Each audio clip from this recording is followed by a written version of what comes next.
Hey up, it's that old Yorkshire geek here, and I'm a bit late this week for the Moon Knight review, but here we are anyway. It's episode 4 and it's called The Tomb. And you know what, I didn't mind this episode, it were okay. Bit crap at the beginning, but we'll get into that. And it wasn't exactly original, it paid homage to various various other films and stuff like that, but we'll get into that. Right, I've got my Disney Plus set up, so we'll press play, and as I usually say, we'll crack on. Right, we're doing the recap. Dead people. Stephen thinks it was Mark that did it, but it wasn't. It was some third personality. There he is as Moon Knight. Blah de blah de blah. We know all this, don't we? We know all this. There's Khonshu and there's Amit, who Arthur Harrow wants to bring back, wants to release. Amit ekes out judgment on everybody basically, whereas Khonshu just punishes the guilty. There's the Stargate ripping off. Sorry, homage. And they found that it were the stars, that to follow the stars, like in Stargate. And the wind back the sky. Nobody notices, where's the Avengers when all this is going on? Is it only visible in Egypt? T-Egypt? I don't know. But anyway, Khonshu's been trapped in a little figurine. There it is. Don't know why they didn't trap him in a big, massive figurine. Maybe they need to carry him about. And also, Amit's in a figurine as well, which we'll see later on. Why is that upside down? Don't know. Anyway, this is Khonshu's figurine, and I think that's Osiris's avatar that's carrying it, I do believe. Oh, there's another god that comes later on, and I meant to look up her name, and I forgot. Where's my phone? I'll do it now. See, this is professional, isn't it? This is professional. Dee. There's all the other gods. So are they gods that are trapped then in figurines? Obviously not the Ennead, who were the 9. They're not trapped, are they? Because they're doing stuff. Possessing people, sorry. They've got avatars, still possessing people. Dee, Moon Knight. And we got some spooky music over the opening, the Marvel logo. I put hippo, god, sorry, I'm just giving you spoilers here.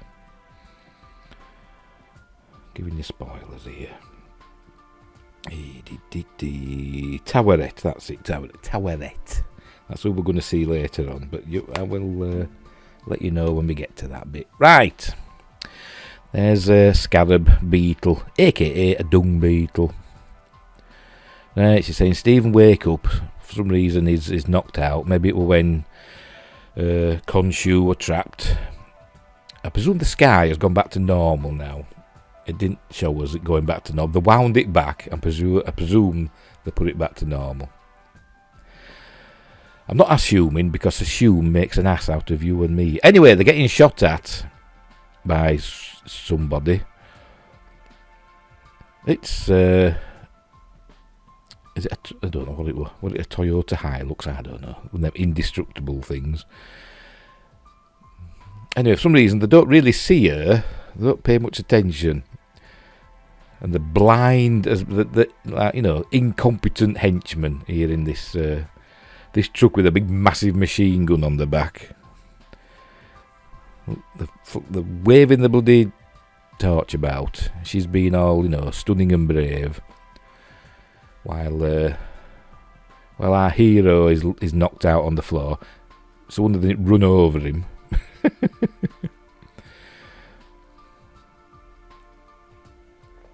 Speaking of being run over, I'll said that later because I'm changing the subject. I haven't been run over, by the way. I'm just Right, they've noticed him. Looks like he's dead. They're speaking in Arabic. I wonder if they are actually speaking in Arabic, or they're speaking in Team America Arabic. I don't know. Right, the first of many flares in this episode. She thinks she's Lara Croft.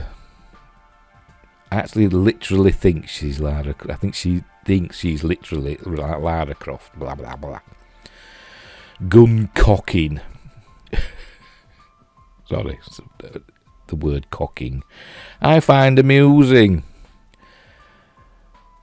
There we go. Would this happen? I don't know if this would happen. Is a flare hot enough to set off a magazine of 50mm shells? I don't know, either. I'm not an expert. Oh, look, Stephen's woken up. Somebody didn't say, that was amazing. It was in his face. He thought it, didn't he? And she went, what? You know, because she's stunning and brave, and she's the true hero of the tale. They've got to call her a hero, because, there are no heroines anymore, because men and women are interchangeable. They're making men more feminine and making women more masculine. That's what they're doing. Anyway, so Mark's talking to Stephen through the reflections as usual. Stephen's saying Mark and him made a deal that when he was done with Khonshu, he would disappear for good. That Mark would disappear for good, and Stephen would have control of the body forever. Obviously, neither of them realise that there's a third personality.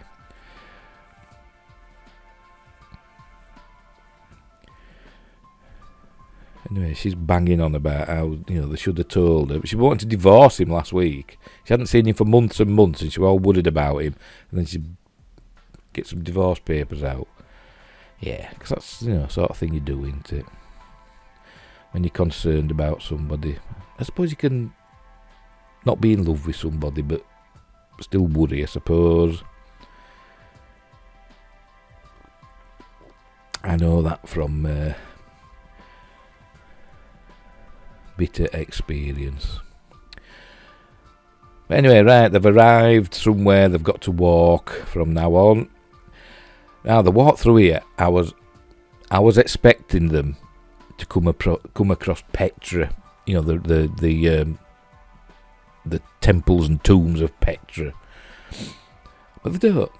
But it looks very much, like the way into the Petra. I don't know what it's called. Is it like a necropolis? I don't know.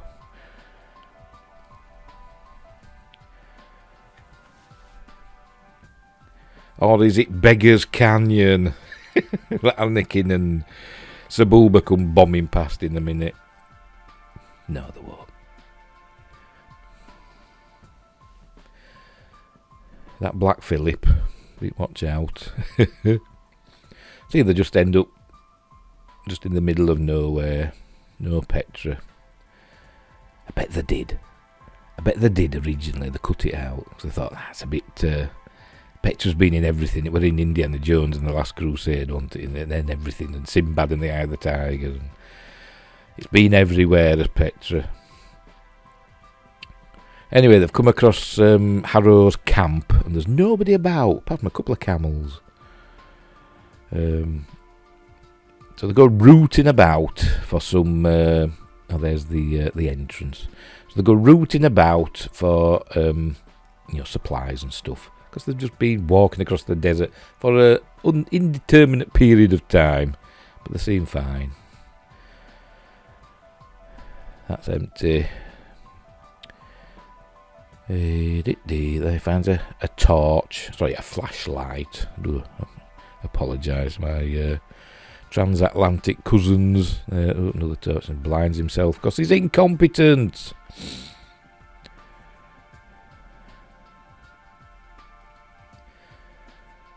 Somehow his reflection stays there. Because it's magic. Because Marvel's magic now. Remember when Marvel started, it were kind of scientific, Yeah, Thor claimed to be gods, but they were really just aliens with super duper technology. Now it's all magic. And Thor is a god.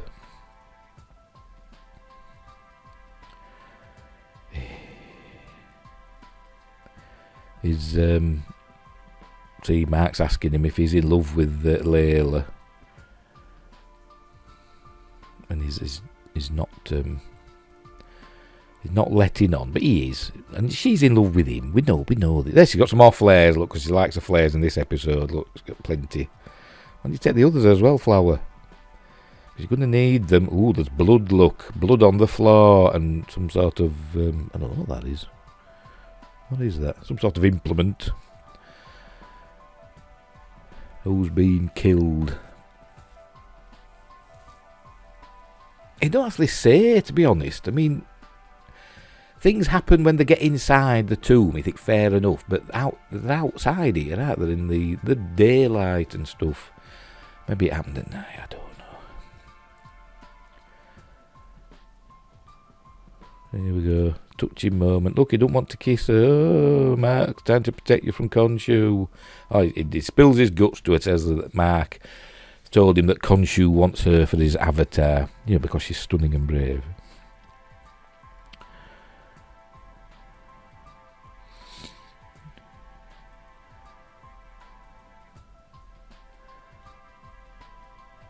So she wants to know why is he telling her this, and he says, I don't know, just because he's a nice guy and she should know the truth. But I don't need no protection. I don't need no protection. Because she's stunning and brave, as I've said several times. She knows all the how to tie stuff on because she knows everything. She's Lara Croft basically. Let's have a sip of me coffee. Have a sip of me coffee. There we go. Oh, look, it's kissing her. Well, he's chewing her top lip. That's not kissing. Get out. You're nearly on the nose. Maybe that's how they do it these days. It's been a while. Oh, dear.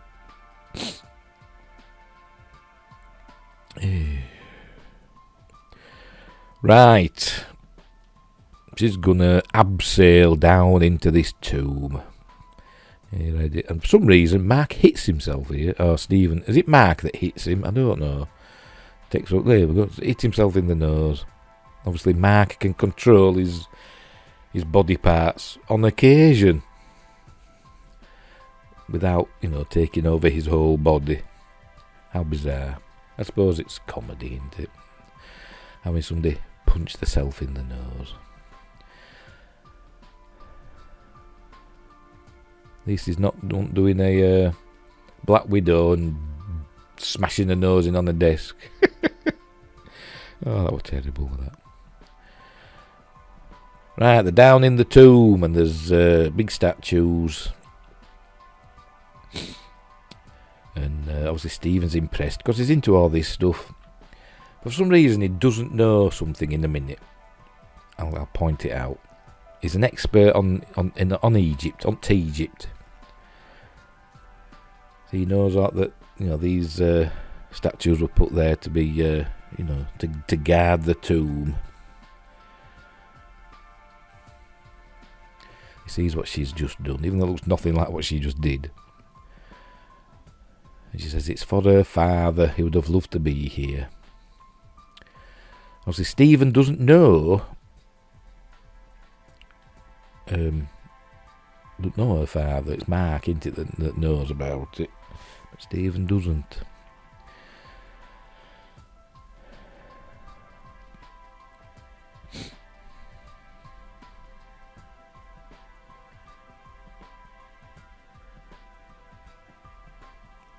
So Stephen says he's sorry about what happened to her father. And she said, oh, it's fine. And she's saying that later on when she finds out what happened to her father and Mark's involvement in it. Because she's a woman and women are fickle. Oh, pardon me, coffee. And new tablets. Doctor put me on some new tablets today because I'm a stupid diabetic and I'm on some new tablets and they make me gassy. But anyway, that's enough of my problems. Even, I say gassy, I should say even more gassy. Anyway, right, so they're exploring this tomb,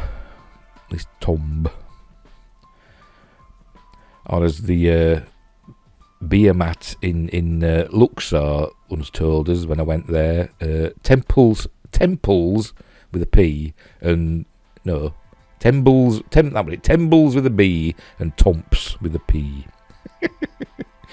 Come and see the tembles and tomps. Bless them.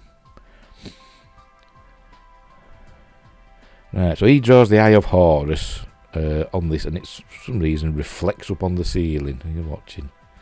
There you go. Somehow it's reflecting off his torch up onto the ceiling. Does it work? Like, is that how stuff like this works? I don't know, but very good. So he's saying it's that the whole place is done in the shape of the Eye of Horus. So then he draws the big curly line that comes down from the eye. It says that's the tongue. So it represents 6 points. So you've got the eyebrow, the pupil, hearing is the ear, whatever. And this long line ending in a spiral is the tongue, and that I presume that's where the Amit is, because she is the voice. Avatar would be Amit's voice, so they're following the tongue. I don't know if that's an accurate description of the Eye of Horus. I don't know. I've never looked too much into it. Right, so where are they now? So they're in another part of the tomb.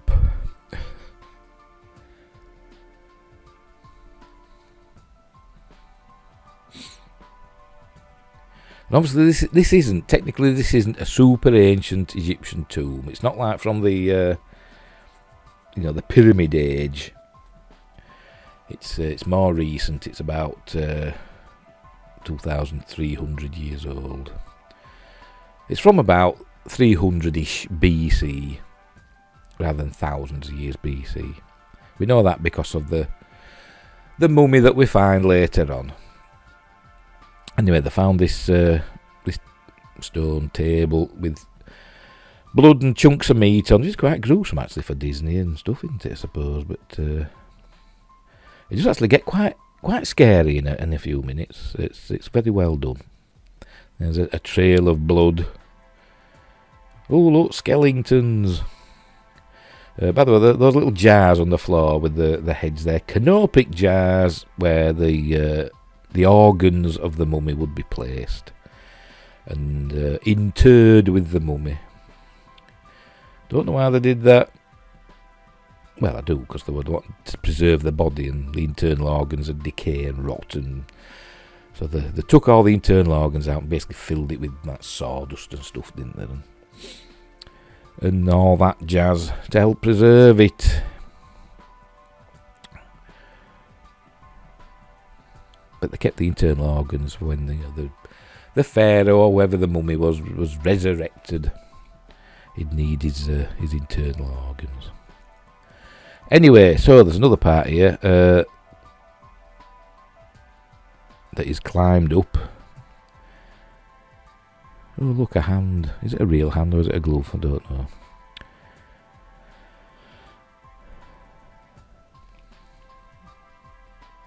So he's looking for an exit. She's still down below. There, he's found it, but then suddenly, gun firing in distance.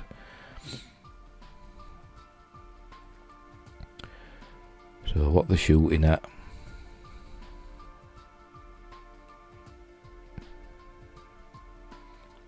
I think I've missed the bit that he didn't know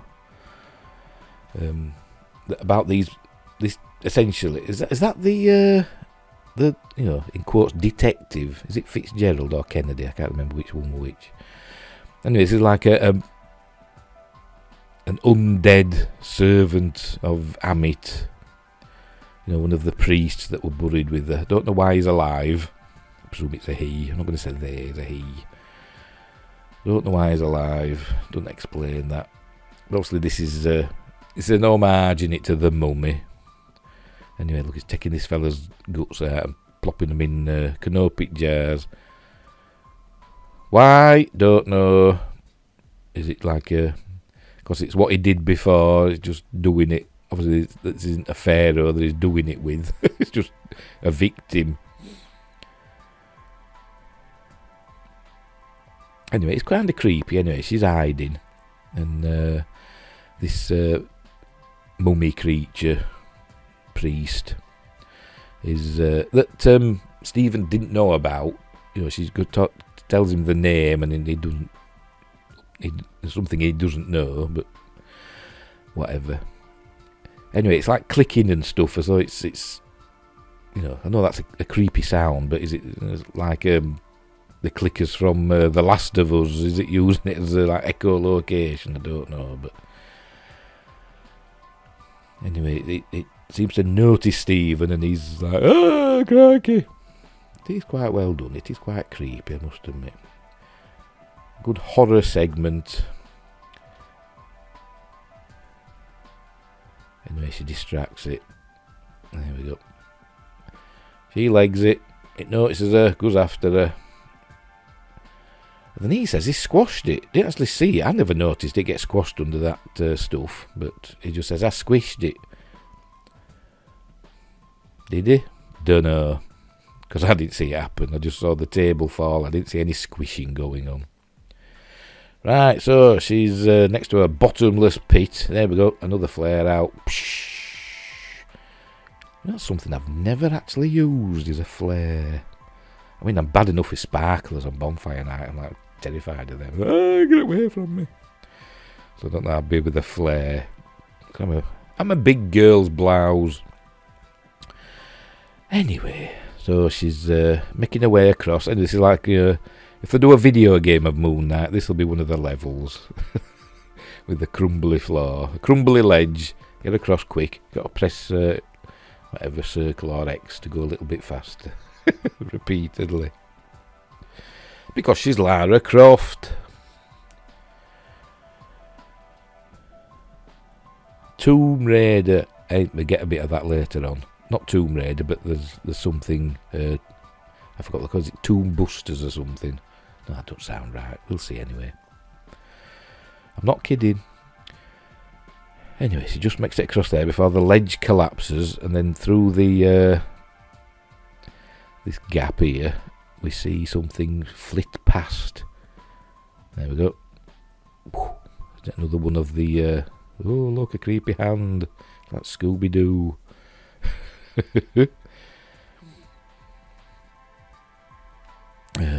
I forgot what I was saying now. Because I'm going senile. Anyway, she's made it past there, but then something grabs her and takes her into the darkness, but no, she can escape. She runs out again. No, she's back in again. In, out, shake it all about.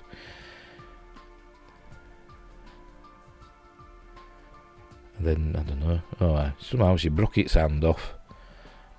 When we hear all this gunfire going off earlier on, so how many of these these fellas are there?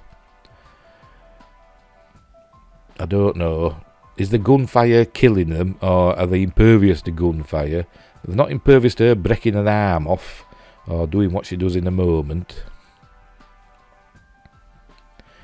There we go, another flare, bang, hits it, that sets the flare off, and she sticks it in its eye.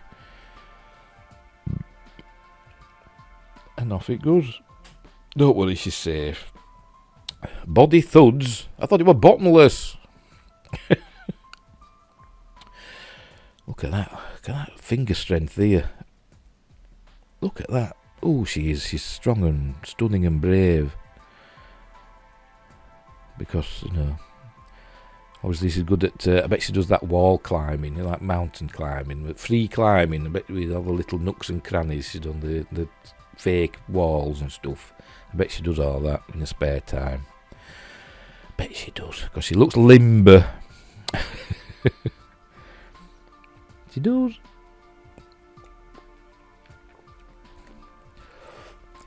Look, she's fed up, she's screaming out loud, you know, just let everybody know that you're there.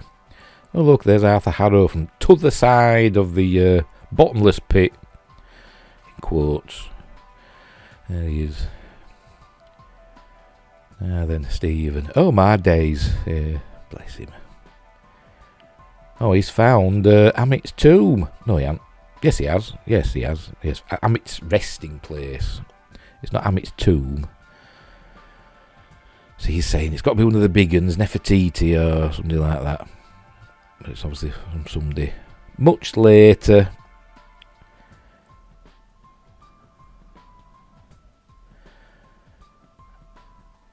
I've got to admit, I'm not an expert on this particular person whose mummy we're going to find, so I don't know if this is what actually happened to him.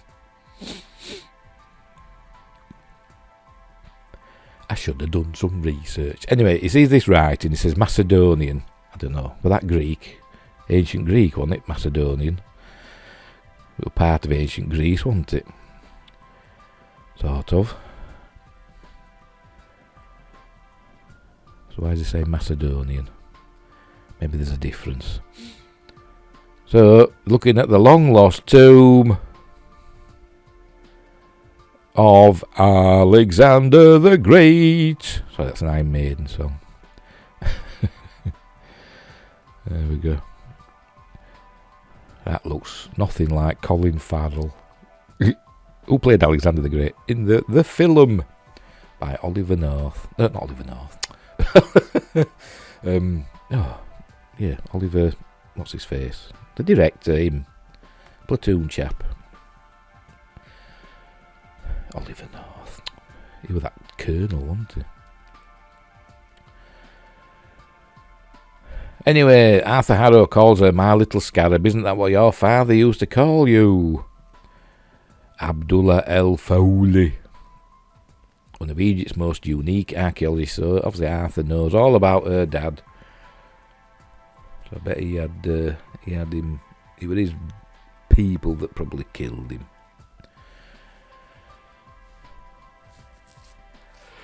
Oh, crikey. Yawning, sorry. Egyptian gods walk among us, because they're Gawaould, as I pointed out last week.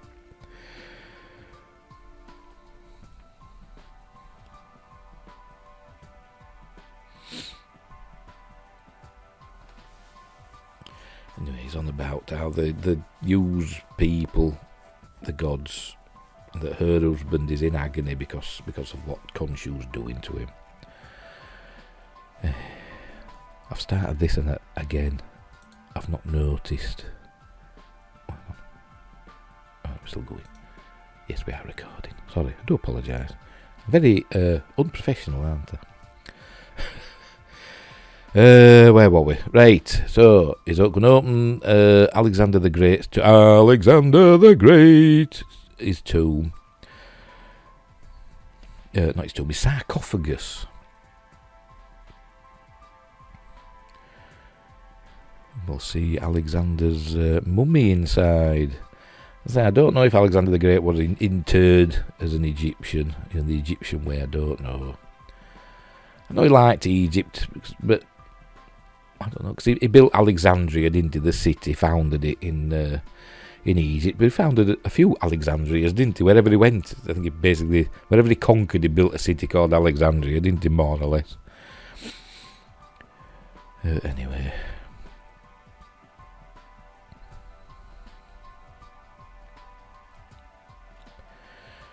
He knows he's got to go digging about in Alexander's gob. So he's got to take the wrappings off and basically shove his fist down the great man's throat. Throat. I'm sorry, Mr. Great. It's very amusing. Very amusing. You know. What's the word? Befouling a corpse. That's not what I'm thinking of, but you know what I mean.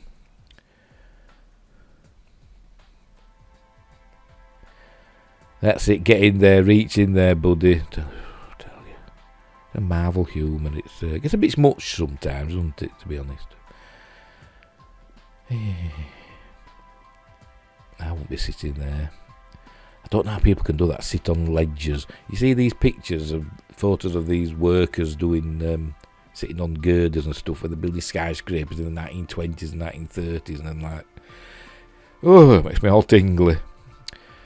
Anyway, I've got a problem with heights and flares, apparently, or sparklers.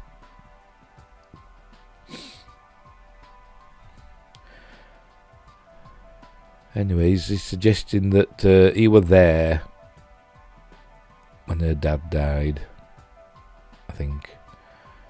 He's describing her father with a scarf that his daughter made. It doesn't tell us how long ago this was, by the way. So it can't be that long ago, can it? Because Mark he's not that old, is he? You know.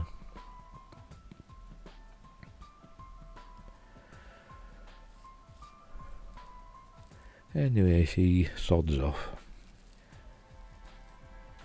He's telling her to wake up, which I think she is. She knows something's up. Right, they found another way into the tomb. Right, he's got it. He's got Amit's figurine, in which the goddess Amit is trapped. Layla's found him. Look, Layla, we won. But she's not best pleased because she know the Ushabti goes to us. I was describing what he had to do, but obviously she's a bit cross.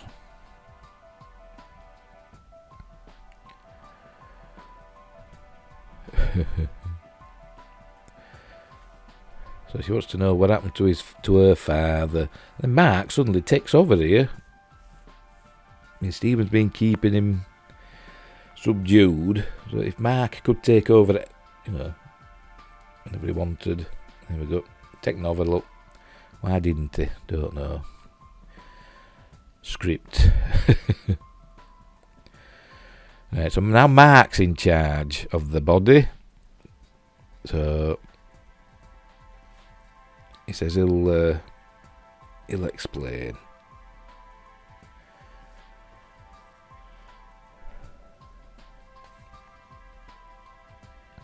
And he says he didn't kill her father, but he was there. And then he says, yes, he was there. And he nearly died as well.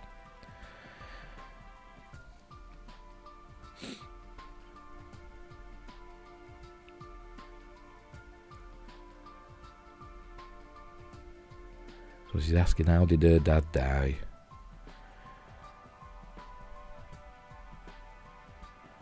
And then he says that his partner got greedy and he executed everyone at the dig site. And Mark tried to save her father but couldn't save him, and he got hurt as well, and he nearly died. And then that's when Khonshu found him or whatever.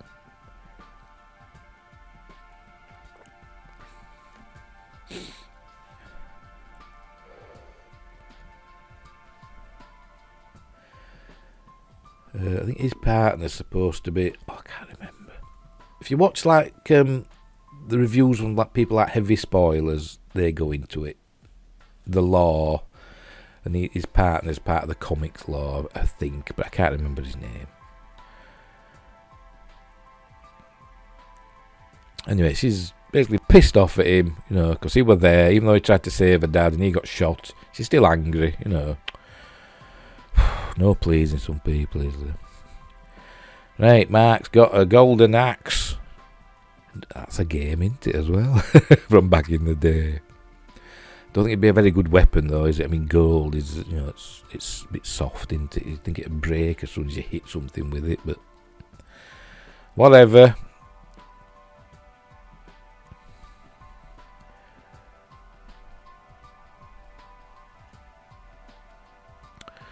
So there's a standoff. They've all got guns on him. Guns versus axe.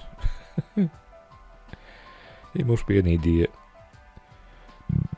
Because none of them shoot him anyway, so not really an idiot, is he? Oh, pardon me.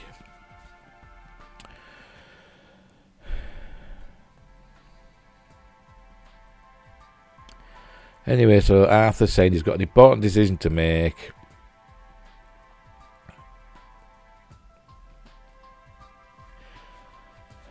And he makes the decision by doing this in a minute. There we go, starts fighting, bang, bang. That'd have broken me now. Oh, look, he just stabbed somebody with it. And then Arthur Harrow shoots him. Sorry, that was somebody just sending me. If you heard that ping, that was my phone.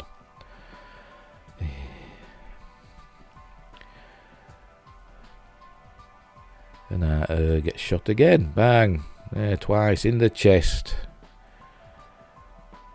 Down he falls into the water. And this water, it doesn't look very deep, but in a minute it goes sinking up. I think that's supposed to be symbolic. But we'll see. I can't save anyone who won't save themselves, says Arthur. I don't know what Layla's going to do, because we're going to a different part of the show now, I do believe. There we go, sinking down. I think this is symbolic, because I don't think that's supposed to be quite that deep, this water. So I think it's just on the surface. I think it's only a few inches deep in reality. It's more of a reflecting pool than a deep pool. It's supposed to be in, dying basically. But then a bright light appears, look. Oh, look. Go into the light, Mark. And then it's a flashlight. Oh, look, we're in 4:3 aspect ratio. And not quite HD. They're giving it a bit of a grain, aren't they? As though it's low res, 80s, 90s, whatever TV. And that's what it's supposed to be, isn't it? Or low budget filmmaking from back in the day. Anyway, this is Stephen. Not that. That's somebody else. It's obviously a riff on Raiders of the Lost Ark kind of stuff, all that. This is Stephen Grant, who's looking for treasure. Oh, look, he's using a compass, much like Arthur Harrow used. The statue of Coyolxauhqui, lunar god of the Aztecs. Yeah, and says, "You're Dr. Stephen Grant," and says, "Yeah," and he's got a bit of a Cockney accent. There we go. It's being watched on the TV in a white room. There's is the chap that was the golden human statue doing bingo numbers. There's obviously they're in some sort of institution. Everything's white. I mean, we've seen this before, haven't we? In genre television. Oh, look, there's Donna. They're going to try and make out that everything that's happened has been in Mark. Is it Mark or Stephen that we're with now? I think it's Mark, isn't it? Oh, look, there's the buns like they were on the truck that in the first episode. I don't know who she is. I'm sure she's appeared in it, but I can't remember. They're going to make out that everything that's happened has been in Mark's mind, and he's a patient in a mental institution. And they're going a bit mad with the white paint, aren't they? I mean, these days, places for people with mental health problems are usually all brightly coloured and cheerful, aren't they? To keep people, happy. But anyway, there he is, Layla. Look, with some marshmallow in her hand. Well, I'll be damned. A marshmallow. Sorry, that's from Star Trek 5. She's found some photos or something. Doing their acting school loony.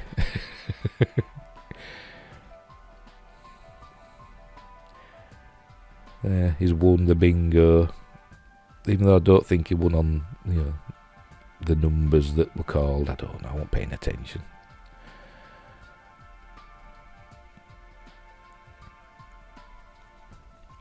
Stephen in the reflection, I think, is it? Don't know. Oh look, he's fastened to his wheelchair, like it was fastened to his bed, and there's an action figure of Moon Knight on the floor. There's the detective chap. I don't know, it's Fitzgerald or Kennedy, I can't remember which one.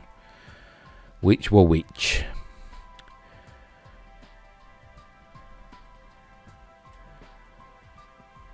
There's the action figure. Did they do Moon Knight action figures? Don't know.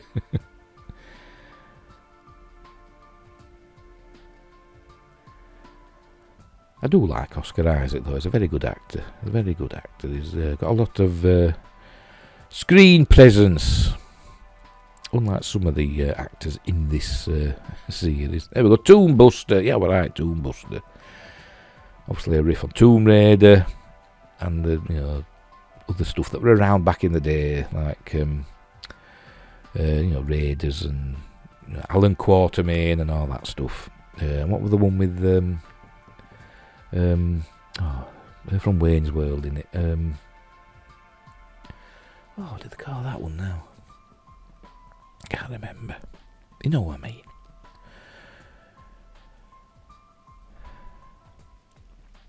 Anyway, so right, there's an alpine, a painting of an alpine place, which is where he was in episode 1. Here's Arthur Harrow as obviously his doctor. There we go, goes into focus with his glassy eyes. I'm sorry, I'm going to say it again. I like Ethan Hawke, I'm sure he's a lovely fella and he's a good actor, but he's just a bit uncharismatic to me and a bit dead-eyed, but whatever. But I'm no actor. I'm not anything.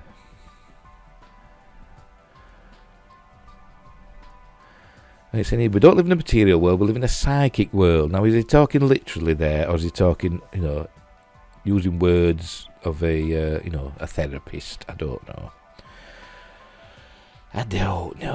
He's on about the nature of reality. To him, this pen, it's a writing implement. It says utensil, but it's more of an implement in it. But to his dog, it's a chew toy. So, things are whatever you make of them. That's basically what he's saying. Context and perspective. Oh, there's the walking stick. He's remembering, from his quote fantasy. There were the shoes with his glass in.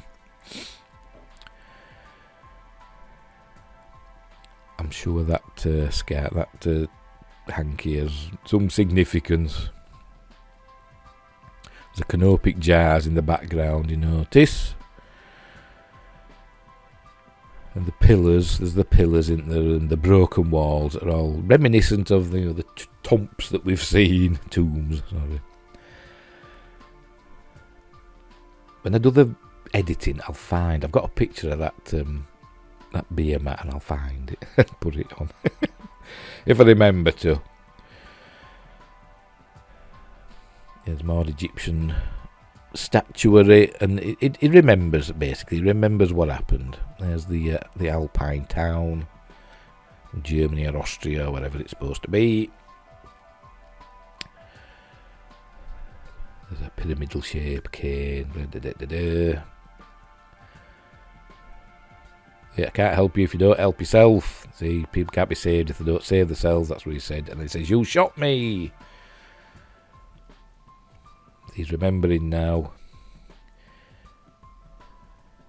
Now he wigs out.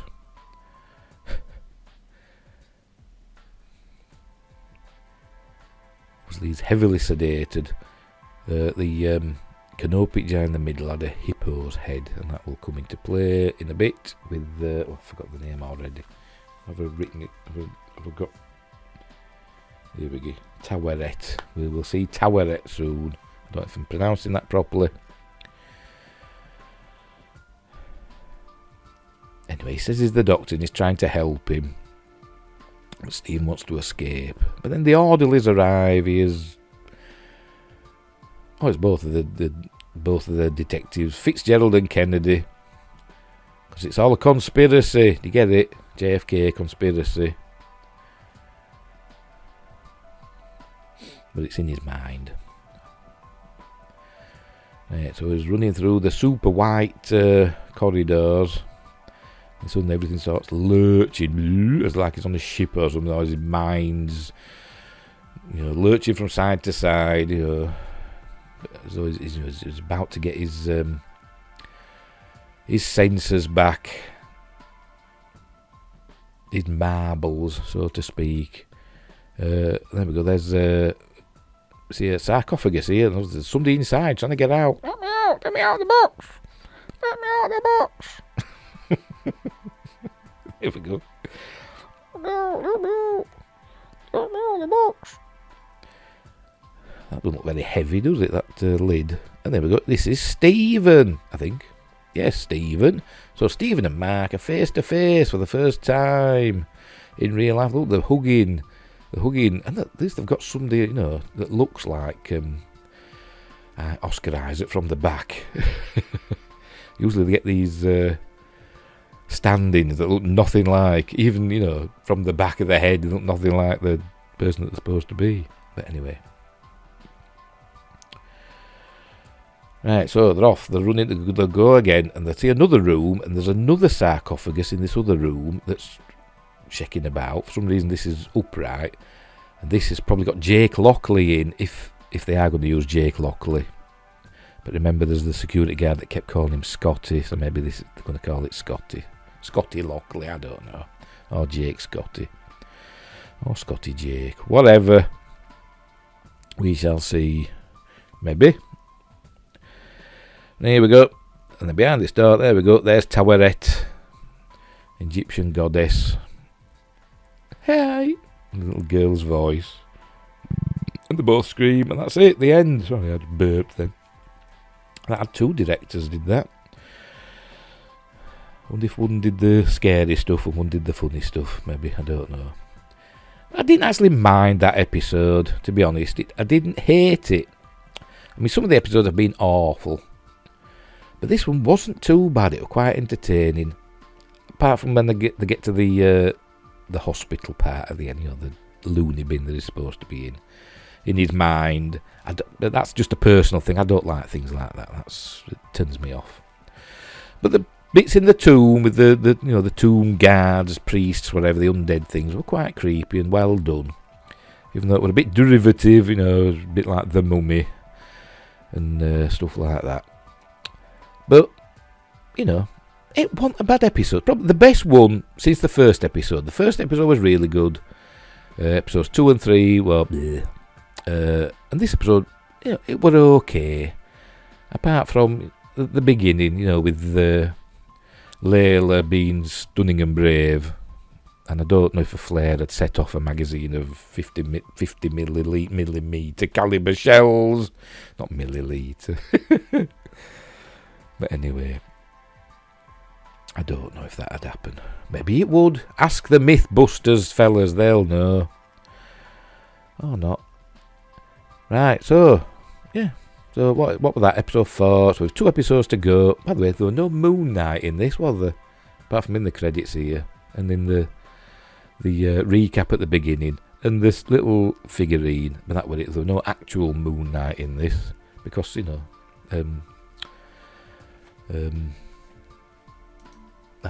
get rid of that. There we go.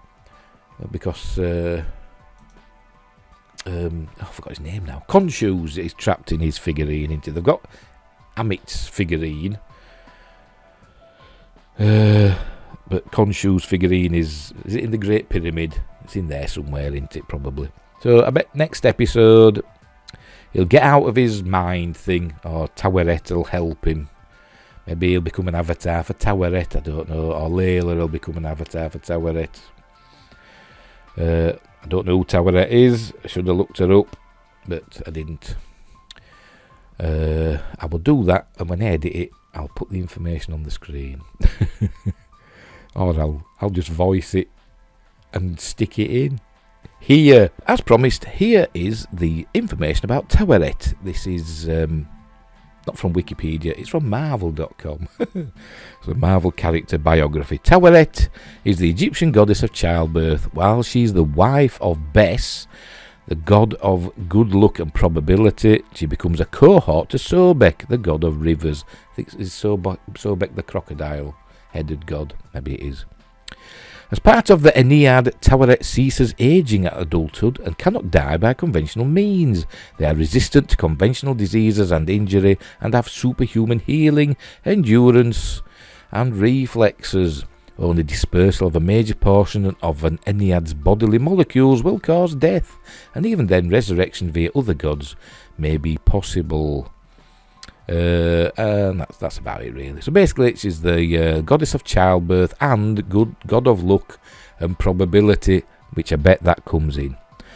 I bet they suddenly get super good luck and, you know, amazing things happen and they don't get killed and all that. So there we go. So that's Taweret. So there. Right then. Anyway, so yeah, okay, we're an okay episode. Quite creepy in places. As I said, a bit derivative, a bit Tomb Raider-y, a bit Mummy-y, a bit Alan Quatermain-y, a bit the One Flew Over the Cuckoo's Nest-y, but whatever. It is what it is. So, we'll leave it there, and until next time, look after each other, and I'll see thee.